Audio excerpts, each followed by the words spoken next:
Madame, Monsieur, bonsoir. Merci d'avoir choisi le journal de Tahiti News Télévision. Voici les principaux titres que nous allons développer ce soir. Ils ont visité les points névralgiques de l'armée et les sites industriels clés du pays. La formation de l'Institut des hautes études de défense nationale a fait escale à Tahiti pour sensibiliser ses cadres aux enjeux de sécurité dans la région. Preuve que la Polynésie revient au centre des intérêts géopolitiques. Nous suivrons ensuite le parcours de Nani Broseus sur l'Hexagone, une jeune étudiante polynésienne fascinée par le métier de journaliste. Enfin, comme chaque dimanche, nous ferons le tour de l'actualité sportive avec un focus sur la très attendue compétition de CrossFit prévue le week-end prochain, la fameuse Polynesian Battle Games.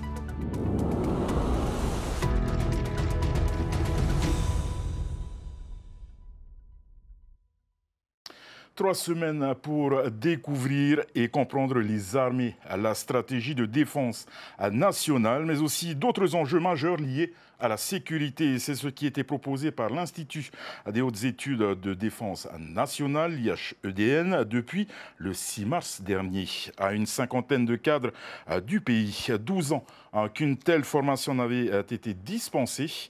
Preuve que le Pacifique suscite des intérêts géopolitiques grandissants. Plus de détails avec notre journaliste Nicolas Pérez.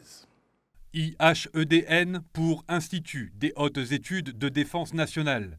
Placé sous la tutelle du Premier ministre, cet établissement a pour mission de promouvoir la culture de défense et de réfléchir sur les stratégies et enjeux de défense et de sécurité nationale. La défense nationale, c'est l'affaire de chaque citoyen. Chaque citoyen peut et doit faire attention aux questions de souveraineté, de cybersécurité, de désinformation, de protection de la résilience du territoire ou du pays. Et c'est dans ce contexte que 49 candidats polynésiens, ou plutôt auditeurs, ont souhaité participer à cette 237e session de formation. Des profils très variés de cadres du pays, issus du secteur privé ou du public. Tous ces auditeurs, qui sont tous des responsables, ils viennent ici, à l'IHEDN, dans le cadre de cette session, se former, se sensibiliser, mieux comprendre et puis aussi se comprendre. Durant 3 semaines, ces auditeurs ont visité les points névralgiques de l'armée, comme le groupement aéronautique militaire et la base navale. Ils ont assisté à des présentations sur le budget des armées et même visité l'atoll de Moruroa. Sans oublier des sites civils comme l'Ifremer ou le port de pêche. Un vaste tour d'horizon qui leur a permis de mesurer l'investissement de l'État dans le Pacifique. Très admirative de la ferveur et de l'engagement de toutes les personnes qu'on a reconnues et forcément ça touche une fibre particulière en chacun d'entre nous, je pense. Et oui, on se sent plus citoyen, appartenir à un ensemble commun qui partageons des valeurs communes. Le point positif, bien sûr, c'est le panorama géopolitique. Ce qui est important, c'est comment, en tant que Polynésiens, on participe à ce travail de défense et de sécurité pour l'intérêt des Polynésiens, de la Polynésie et des Océaniens. Les tensions dans la zone Indo-Pacifique poussent également l'État à accélérer ce type de formation, qui devrait revenir d'ici 5 ans pour diffuser l'esprit de défense et susciter des débats éclairés. La Polynésie, qui est grande comme l'Europe, qui est au milieu de cet immense océan Pacifique, qui est une nouvelle zone géopolitique d'intérêt pour la France. Vraiment, il y a quelque chose effectivement de tout à fait particulier. Et puis, un territoire qui est magnifique, ne nous le cachons pas. 3 semaines intenses de formation qui prennent fin et permettront à ces nouveaux auditeurs de devenir des interlocuteurs de référence. Il faudrait qu'il y ait de plus en plus de Polynésiens qui entrent dans ce genre de formation parce que c'est en dialoguant ensemble, c'est en se rencontrant, c'est en confrontant nos perceptions et nos perceptions du monde que l'on peut avancer ensemble. Génération bâtisseur, elle est polynésienne et a choisi de suivre des études de journalisme dans l'Hexagone. Nani Broséus a intégré il y a 2 ans à l'École supérieure de journalisme de Lille, l'une des meilleures de l'Hexagone. La jeune polynésienne suit une double licence en journalisme et en anglais. Cette étudiante déborde d'énergie mais surtout d'ambition. Julien Panafieux et Wallis Glaise l'ont rencontré. Obtenir de meilleures rémunérations et conditions de travail, des mouvements sociaux qui s'ajoutent à d'autres inquiétudes. À presque 20 ans, Nani Broséus est une étudiante passionnée et déterminée. Durant ses années lycée à Tahiti, le métier de journaliste commence à la faire rêver. Pour elle, ce métier allie la curiosité et l'inattendu. Ce métier, on tombe jamais dans la routine en fait avec ce métier. C'est vraiment un métier authentique où il y a des actus chaudes qui tombent en fait dans la soirée et qu'on est obligé de couvrir pour le flash info du lendemain. Aujourd'hui, en 2e année à l'ESJ Lille, Nani a pu approfondir sa connaissance du métier grâce à des stages dans les rédactions de Tahiti Info et de Tahiti Nui Télévision il y a quelques années, mais aussi à Radio Campus Lille, radio universitaire dans laquelle la jeune femme anime les matinales. Des expériences qui lui ont donné confiance et la volonté d'être une porte-voix.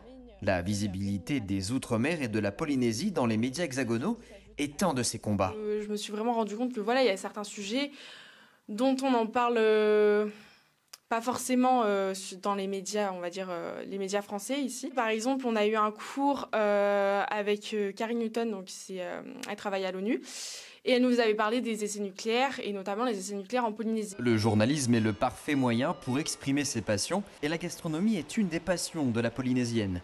Que l'on soit lillois ou polynésien, les spécialités de l'île font toujours leur petit effet à qui les déguste. Je pense qu'on va vous prendre la traditionnelle, s'il vous plaît. Vanille, 2 ? C'est ça.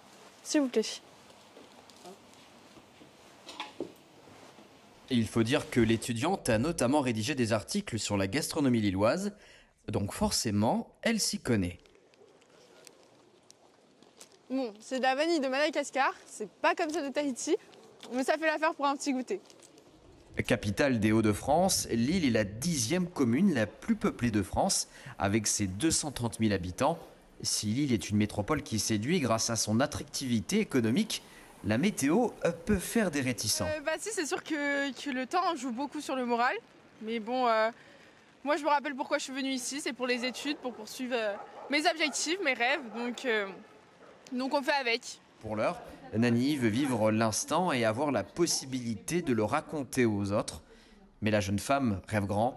Elle aimerait plus tard devenir correspondante dans un pays anglophone.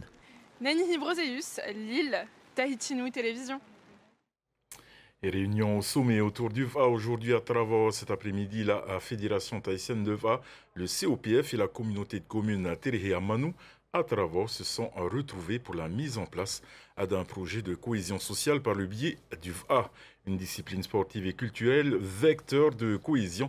Le Tahoe, la FTV a également pour ambition de promouvoir le sport roi du Fénois à l'international et milite activement pour l'inscription de cette discipline aux Jeux Olympiques. On écoute Jean-Pierre Bory, porteur du projet au sein de la Fédération tahitienne de VA. Alors c'est un processus qui est long et compliqué, mais cela fait des années que l'on attend et la Fédération elle n'a plus envie d'attendre et elle a raison, la Fédération tahitienne. Donc on va commencer un programme de cohésion sur la communauté de communes pour justement montrer que le VA c'est une discipline de cohésion, mais surtout qui apporte la paix dans les quartiers, qui est une valeur importante de l'olympisme. Ensuite, c'est d'étendre la pratique du VA vers un continent que nous n'avons pas et qui est le 5e anneau, c'est-à-dire le continent africain. Pour entrer aux Jeux Olympiques, il y a plusieurs paramètres, hein. C'est un nombre de pays, mais c'est avant tout les 5 continents doivent être représentés, ce sont les 5 anneaux olympiques. Ensuite, il faut que l'on remplisse des conditions qui correspondent à la charte olympique. Le VA remplit déjà une grande partie d'entre elles, mais la cohésion est quelque chose qu'on n'a pas beaucoup travaillé dans le pays.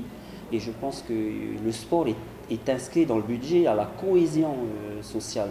Donc il faut vraiment faire du VA un vecteur de cohésion d'abord. Et Oriano Tifo nous a rejoint, c'est l'heure de notre rubrique sportive. Voilà, athlétisme, crossfit, cyclisme et surf, c'est ce qu'on vous propose au menu ce soir et ça commence maintenant.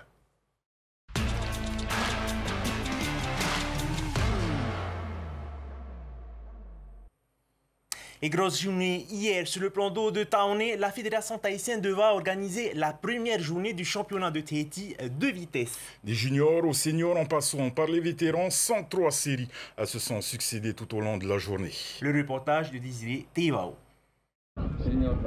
Du beau monde samedi à Aur Etinihau. Dans cette série chez les seniors hommes, on retrouve notamment Hutu Iterai Poroi face à Kiss Vernodon. Pas réellement spécialiste du sprint, le barreur du team Etaitiva a réussi à l'emporter en 2 minutes et 8 secondes. Je voulais juste venir un peu voir si au niveau de 500 mètres j'étais toujours bon et voilà, on vient aussi partager des moments avec les collègues aujourd'hui. Ça a regroupé pas mal de monde aujourd'hui, c'est super de voir tout le monde porter de l'intérêt au championnat du monde et de toute façon c'est pour notre pays, pour représenter notre pays et c'est que du positif quoi. Cette première journée du championnat de Tahiti et la suivante prévue le 13 avril doivent en effet permettre à la fédération d'EVA d'identifier les meilleurs athlètes. Objectif, les championnats du monde de vitesse organisés à Hawaï en août. On est à 64 athlètes plus le staff en élite. Et après nous avons tous les clubs qui ont les moyens de prétendre à ce déplacement et seront de la partie. Donc on pense qu'on sera à peu près une équipe, un groupe de 300 certainement de Tahitiens qui partiront. Je pense que cette année on aura une très bonne sélection. À Taoné hier, on retrouvait aussi le vainqueur du Teaito en 2022 et détenteur du record de Polynésie de vitesse, Hititua Tairea. Le rameur de Piref fait respecter son rang en s'imposant dans cette série en 2 minutes et 4 secondes. Il y a tous les champions aussi qui ont répondu présent. Et voilà, Maruru aussi à tout le monde d'être venu. Mais c'est ça l'objectif en fait, c'est de ramener toutes les médailles d'or ici à Tahiti. Les médailles d'or qu'on n'a pas pu aller chercher au complet au championnat du monde précédent. Ben là, en fait, moi, mon objectif, c'est d'aller chercher avec eux. Déjà en V1, d'aller chercher la première place et en V6 aussi en équipe. Les dames ne sont pas en reste. La nouvelle génération de rameuses emmenée par Ranitia Mamatui, Natea Hisome et Mihinouap Ari auront aussi leur mot à dire. Hier, Ranitia Mamatui a signé le meilleur temps chez les féminines en 2 minutes et 29 secondes, devant la junior Natea Hisome. Personnellement, c'est un objectif pour moi de participer au championnat du monde de cette année. Et je vais essayer de me qualifier pour arriver déjà jusqu'au championnat de Polynésie et ensuite essayer d'avoir ma place pour Hilo. Le niveau il est pas mal, là il y a de plus en plus de filles. J'ai vu aujourd'hui on est 6v6 à être alignées. Du coup c'est carrément top et c'est positif pour le bar féminin ici en Polynésie. C'est sûr que si on s'engage pour les championnats du monde et qu'on est sélectionné, on va s'entraîner à fond. La discipline de la vitesse semble avoir trouvé un nouvel élan dans le VA polynésien. Et hier, la Fédération d'athlétisme de la Polynésie française a lancé son premier meeting pour se qualifier aux prochains Océania. Et oui, une reprise en douceur qui a permis aux athlètes de prendre leur marque. Plus d'une quarantaine de compétiteurs étaient présents au stade de Punaru. Les temps forts dans ce reportage. Un meeting pour se jauger, mais surtout pour aller chercher les minima et se qualifier aux Océaniens qui se disputeront en juin aux îles Fidji. Après une grosse préparation au lancer du marteau, Kessiano Liufo de Central Sport reprend ses marques au lancer de poids. Même s'il n'a pas atteint le résultat attendu, le Wallisien continue à peaufiner les réglages techniques. Dans son viseur, les Océaniens bien sûr, mais aussi les Jeux du Pacifique en 2027. Là aujourd'hui j'en ai fait 2, j'ai dû mettre à l'extérieur. Mais j'ai été pas loin des 14 mètres. Par rapport à mes attentes, c'est bien, c'est déjà fait. On va pas aller chercher 1 mètre, on va chercher centimètre par centimètre. C'est toujours bon pour le moral. Au lancer du javelot, Rahiti Constant va devoir également travailler sur le geste parfait pour pouvoir grappiller quelques centimètres de plus. Objectif, atteindre les 60 mètres avant le mois de juin. C'est le défi que se sont lancés l'athlète de 17 ans et son entraîneur, Léo Bringfield. Moi aujourd'hui j'étais à 47 mètres, c'était pas trop ça aujourd'hui. Des défauts de mouvement, surtout au niveau du bas du corps. Il faudrait surtout le retravailler lors des entraînements et travailler plus sérieusement.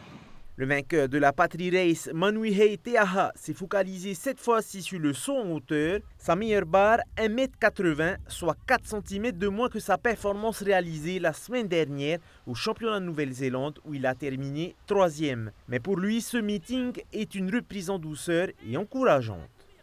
Toujours les mêmes problèmes, la course d'élan où je suis toujours pas régulier et c'était ça qu'il fallait changer en fait. Oui, il y aura du travail à faire, mais oui, c'est possible de rectifier tout ça. La période de qualification s'étend jusqu'en fin mai. Le prochain meeting pour les Océaniens est prévu le mercredi 3 avril, toujours à Punaru. Et c'est l'une des compétitions de CrossFit les plus prestigieuses du Fénois. La Polynesian Battle Games revient pour une 3e édition. Elle se disputera sur 3 jours dès le week-end prochain au Parc Verey à Punaoia. Plus de 280 athlètes du Fénois sont attendus au rendez-vous. Des invités de marque seront également présents.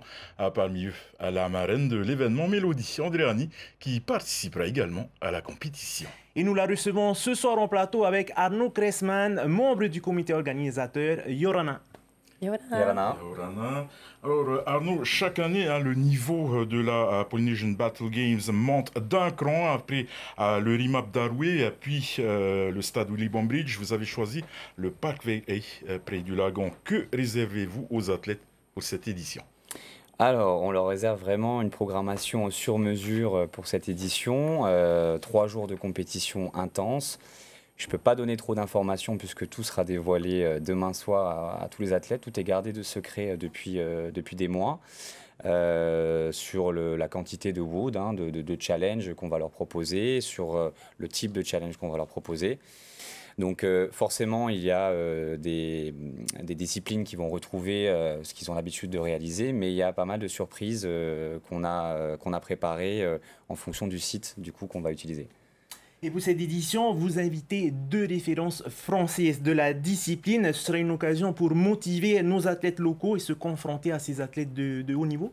Oui, tout à fait. Donc on a Mélodie qui est avec nous ce soir et Stéphane au Sangha, 2 athlètes donc, de métropole qui sont tous les deux des athlètes de haut niveau, qui ont l'habitude des compétitions d'Europe et également certaines aux États-Unis et d'autres, que ce soit en équipe ou en individuel.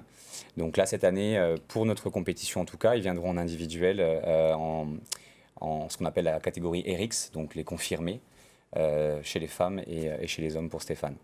Justement, Mélodie, est-ce que vous pouvez nous donner quelque peu votre palmarès dans le CrossFit? Dans le CrossFit, alors je fais du CrossFit depuis 7 ans et j'ai participé aux plus grosses compétitions avant les championnats du monde. J'ai participé notamment au Wodapalooza, c'est une compétition à Miami cette année. J'ai fait 3e en individuel. J'ai participé au French Throwdown, qui est la plus grosse compétition en Europe, en élite. Et voilà. Et cette année, j'ai comme objectif de me qualifier au championnat du monde dans ma catégorie d'âge. Y a-t-il un championnat de France, Arnaud ou Mélodie, concernant cette discipline? Non, il n'y a pas vraiment de championnat de France parce qu'il n'y a pas de fédération, mais on a plein de moyens de se confronter entre nous les Français, notamment ce qu'on appelle les Open, où chacun va faire des épreuves au sein de sa propre salle de CrossFit. Et puis, on a un ranking à la fin des épreuves pour voir un petit peu comment on se classe dans le monde, mais aussi dans son pays, puis dans sa salle. On peut vraiment avoir un ranking sur tout... Alors Mélodie, avant de poursuivre notre entretien, nous avons rencontré des amateurs de la discipline pour prendre un petit peu la température à quelques jours de l'événement. Regardez. C'est la compétition de CrossFit en Polynésie. En fait, c'est le titre d'athlète le plus en forme de Polynésie, de Fittest of Polynesia. C'est d'ailleurs pour ça que je pense que le titre doit être remis à un Polynésien et pas à des étrangers. Je pense que ça va être une grande manifestation. Il y aura du niveau. C'est sûr que le niveau a augmenté encore cette année. Ça se voit dans les salles et tout. Et j'ai hâte d'y être. Et mettre en œuvre vraiment une compétition de niveau international. Je pense qu'ils font beaucoup de déplacements pour justement apporter de la nouveauté sur le territoire et montrer que le CrossFit a de l'avenir et ça attire beaucoup de monde, en tout cas de plus en plus de monde à y participer. J'ai hésité à y participer, mais c'est un gros rassemblement et c'est un peu la fête du CrossFit, donc il faut en profiter, ça permet de voir un peu toute la communauté CrossFit, tous ceux qui aiment les mêmes sports, qui partagent les mêmes sports, donc c'est cool de se voir tous et de un peu se mettre en compétition et tout en restant cool. La première fois que je participe à cette compétition, c'est un challenge personnel pour pousser mes limites. Tout le monde attend surtout que les woods sortent pour savoir à quoi on va être mijoté. On pense beaucoup à des épreuves aquatiques type paddle, donc stand-up paddle. C'est vrai, c'est ces surprises-là qu'on aime beaucoup et qu'on apprécie dans le CrossFit. Alors, Mélodie, vous l'avez entendu, Hinatea Montebello, la championne en titre des Polynesian Battle Games, est déterminée. Cela a fait monter un peu la température, on va dire, avant la compétition. Et vous, de votre côté, est-ce que vous êtes aussi en forme que notre championne. Oui, je suis aussi en forme. Je l'ai rencontrée, on a passé un peu de temps ensemble, elle est très cool. Mais c'est vrai que quand on sera pendant le WOD, ce sera la guerre. Hein. Je vais pas me laisser faire. Pas de cadeau. Pas de cadeau. Alors, vous confrontez souvent à des compétitions de ce style à l'international. Est-ce que vous pensez comment s'approcher de ce rythme de compétition, justement? Ah bah oui, je pense que là, le niveau a l'air bien relevé. Donc, ça va me faire plaisir de voir un peu, de rencontrer la communauté de CrossFit tahitienne. Donc, je pense que non, il y a du niveau, ça va être bien relevé. Et vous avez fait la tournée de quelques salles de CrossFit. Vous avez pu un peu jauger le niveau? Ouais, j'ai vu un peu les athlètes et ils font pas semblant. Hein. Il y a quelques forces de la nature qui se détachent bien. Donc, je pense que ça va être du beau spectacle. Justement, c'est combien d'heures d'entraînement pour arriver à un gabarit comme vous avez aujourd'hui? Bah, moi, j'ai un passé de sportif de haut niveau. Avant, j'étais gymnaste de haut niveau. Donc, c'est pas uniquement le CrossFit qui a fait aujourd'hui mon gabarit. Mais il faut s'entraîner pas mal d'heures par semaine, un peu tous les jours. Et puis, surtout, il faut être patient parce que c'est pas du jour au lendemain. C'est vraiment un travail de longue haleine. Il faut être récurrent, il faut avoir de bonnes habitudes aussi au niveau de l'alimentation. C'est pas que dans la salle, quoi. Et un mental de fer. Il faut un mental de fer. Arnaud, vous l'avez entendu aussi, tous les compétiteurs sont impatients de connaître les WOD. Aurons-nous droit à quelques indices juste avant Non. Surtout que je crois qu'il y a du monde qui nous regarde, que ce soit les athlètes, voilà, l'ensemble de la Polynésie. L'indice, non, effectivement, le site, voilà, on peut imaginer certaines choses sur ce type de site qui est effectivement en bord de mer. Vous allez peut-être vous servir un peu du site justement. Oui, voilà, c'est ça. En fait, la programmation se fait en fonction du site et de l'équipement qu'on peut avoir. Hein. Donc, on a l'équipement classique qu'on a dans une salle de sport avec ce qu'on appelle un rig ou une cage de gymnastique, de l'équipement d'haltérophilie et puis tout ce qui va être machine pour tout ce qui est cardio. Après, il y a de l'équipement qu'on va devoir rechercher ailleurs. Hein. Donc, ça, c'est tout le secret. Mais c'est intéressant de voir un petit peu ce que vous avez montré, les différents retours des athlètes, les imaginations en fait, qu'ils ont, les idées qu'ils ont. Ça nous donne des idées pour les prochaines aussi, c'est ça qui est cool. On ne peut pas penser à tout et puis tout n'est pas forcément disponible. Il faut à chaque fois avoir le même matériel pour tous les athlètes. On ne peut pas avoir du matériel qui est différent. Chacun doit avoir les mêmes conditions de compétition. Donc tout sera dévoilé demain et je pense qu'ils seront bien contents. Juste une petite question, est-ce que vous utiliseriez pas l'environnement naturel, peut-être la mer pour de la natation, du sable pour éventuellement, éventuellement, ouais, c'est sûr. Donc voilà, le parc Veyrey, tout le monde le connaît, donc beaucoup sont allés sur site pour voir un petit peu comment c'était agencé sur le site. Donc oui, on est en bord de mer, oui, il y a une plage, oui, c'est un parc. Donc, on peut faire beaucoup de choses. L'année dernière, on les a emmenés pour faire un trail à la mission avec une distance qui était inconnue. Donc, ils devaient courir et jusqu'à qu'il y ait quelqu'un qui leur dise « c'est bon, vous avez fait la distance, faites demi-tour ». Donc, c'est à eux de se gérer dans l'effort. Là, c'est pareil, hein, on va les amener dans des disciplines, dans des épreuves qu'ils n'ont vraiment pas l'habitude de faire. Arnaud, Mélodie, merci d'avoir accepté notre invitation. On se donne rendez-vous dès vendredi pour la compétition. Nous, on sera là, en tout cas. Yes. Merci beaucoup. Merci. Allez, place. Au Parc Veyrey, bien évidemment. Tout à fait. Au Parc Veyrey. Place maintenant au reste de l'actualité locale et internationale de Noaïto, en bref et en images. Premier succès pour Kohai Fierro sur le tour junior de la World Surf League sur l'île de la Barbade. Aux Caraïbes, la Benjamine de la famille a survolé la compétition. Ce dimanche, elle a remporté la finale sur un score de 13,20. Une victoire qui la met en confiance avant les championnats du monde ISA Junior prévus au Salvador. Les conditions elles étaient un peu différentes de ce matin. Ce matin, il y avait un peu plus de vagues et puis là, ça s'est beaucoup calmé, je dirais. Enfin, j'ai vraiment bien joué ma stratégie à l'eau, je dirais, avec la priorité et pour avoir les bonnes vagues et aussi bloquer certaines filles pour s'exprimer sur les meilleures vagues qu'il y avait aujourd'hui. Dans le cadre d'un projet sportif et culturel, les élèves du collège de Popo ont participé au Wakama, les championnats de Nouvelle-Zélande de vase scolaire. Les jeunes Tahitiens ont représenté Tahiti parmi les 140 équipes engagées sur le lac de Tikitapu à Rotorua. Après 4 journées de compétition, nos Eto se sont hissés jusqu'en finale. Après le championnat, les collégiens en ont profité pour faire des échanges culturels et une visite de la ville. La fédération d'escrime Maoheuil a lancé sa première compétition dédiée aux jeunes hier dans la salle d'armes d'Aroué. Elle a réuni une quarantaine de tireurs âgés de 6 à 13 ans, classés par catégorie. Tous ont pu s'affronter au fleuret et à l'épée. Le prochain tournoi est prévu au mois d'avril. Allez, place aux jeunes maintenant. Plus d'une trentaine de passionnés de vélo se sont adonnés au rudiment du cyclisme sur piste à Fatawa lors du challenge à vendredi pop. Un événement qui rentre dans le projet Horizon 2027. Il permet de détecter les espoirs et les préparer pour les Jeux du Pacifique au Fénois. Les détails dans ce reportage. Maîtriser son vélo à vive allure, négocier des virages à 45 degrés, ces amoureux du vélo sont âgés de 7 à 18 ans et enchaînent les tours de piste dans des conditions de course. Les petits détails deviennent donc très importants. Les virages, c'est pratiquement facile. Pour moi, tu as juste à rester droit, tu bouges juste un peu le guidon. Mais il ne faut pas aller en haut parce que tu crois qu'après ça va vite. Sauf que ça te ralentit quand tu montes. Donc moi, je préfère rester en bas. Même mon papa, il m'a dit reste en bas. Est-ce qu'il y a des postures qu'il faut adopter, qu'il faut utiliser pour... Oui, il faut être le plus allongé possible pour être aérodynamique. À 12 ans, Manavei Béchel est une habituée des compétitions de triathlon. Mais depuis l'an dernier, elle s'est initiée au rudiment du cyclisme. Comme ses camarades, elle a su adopter les bons gestes. C'est parce que mon tonton Opé Tavernaudon, il m'a lancé dedans, donc depuis ce jour, voilà.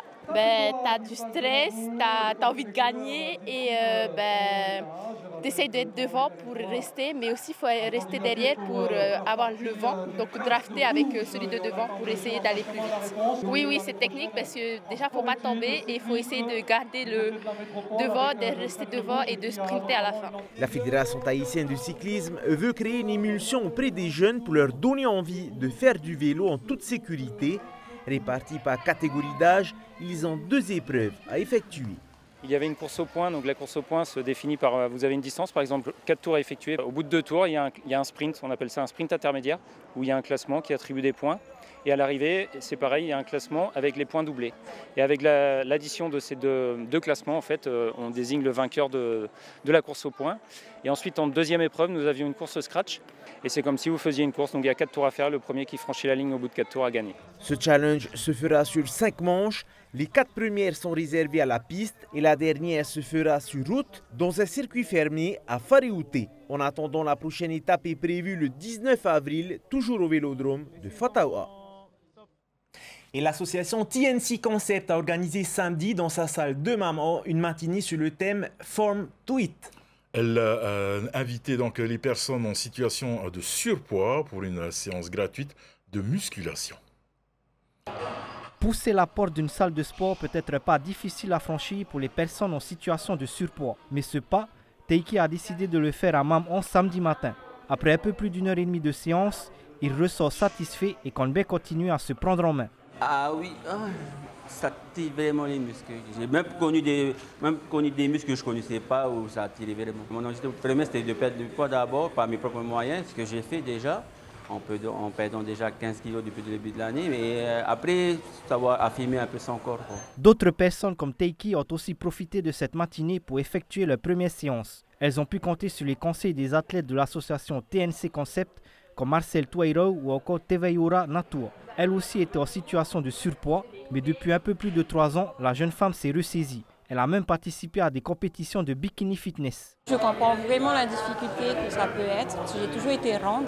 Je montais jusqu'à quasi 80 voire plus parce que j'avais arrêté de compter. Et je suis tombée sur une personne que je connaissais à la salle très bien qui m'avait poussée à du coup venir ici pour me faire accompagner dans mon projet. Et en fait, de fil en aiguille, je suis restée ici. J'ai perdu quasi plus de 30 kilos. Pour elle, l'accompagnement et la bienveillance dans les salles de sport sont importants pour permettre à ces personnes en situation de surpoids de poursuivre leurs efforts. Moi, je suis passée par là. Franchement, quand tu commences à muscu, tu sais pas trop. Tu es là, c'est quoi ce moment, ça fait trop mal. Du coup, c'est marrant, tu vois, parce que ça te rappelle un peu quand tu as commencé. Je pense qu'il faut juste être soi. simple et puis pas hésiter à rassurer les gens, comme je l'ai dit. Au Fénois, sur l'ensemble de la population, 70% des adultes sont en surpoids, dont 40% sont obèses. Il s'agit d'un des taux les plus élevés au monde selon un rapport de l'Institut national du cancer. Le combat contre ce fléau est loin d'être gagné. Vous l'aurez compris, c'était donc un programme Form to Fit. Voilà, nous arrivons au terme de cette édition. Ce soir, au programme 3 Billboards, les panneaux de la vengeance, un film de Martin McDonough, puis votre émission Capitale demain. C'est Sophie Guébel qui prendra donc les commandes du journal, en vous souhaitant une excellente soirée et une très belle semaine sur Tétini Télévision. Et comme le veut la tradition, on se quitte avec les plus belles images de sport en musique. Bonne soirée à tous et faites attention à vous.